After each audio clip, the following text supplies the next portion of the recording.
how to create a Kakaotalk account. In this guide, I'll be showing you how you can create a Kakaotalk account. Let's get started. First things first, go ahead and open the Kakaotalk application on your device. Now once you're on their home page, you can see sign up right here. Just tap and sign up. Now you'll need to agree to the terms right here. Agree and tap on agree and continue. Now you'll need to enter your phone number. Enter it. Select your country and enter your phone number. Now once you enter your phone number, tap on OK. Now you will be sent a verification code to that number, so tap on OK. Now wait for a few minutes.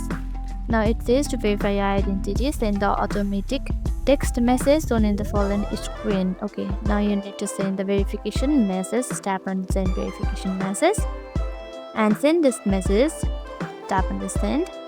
Now wait for a few minutes and tap on tick verification, and it says the verification is still in progress, so tap on confirm. After that you will be getting the OK button and tap on OK, and in that way your Kakaotalk account will be created. And that's it. This is how you can create Kakaotalk account on your device. Hope this video helped you out. If it did, make sure to give this video a thumbs up and subscribe for more tips and tutorials. Thank you for watching.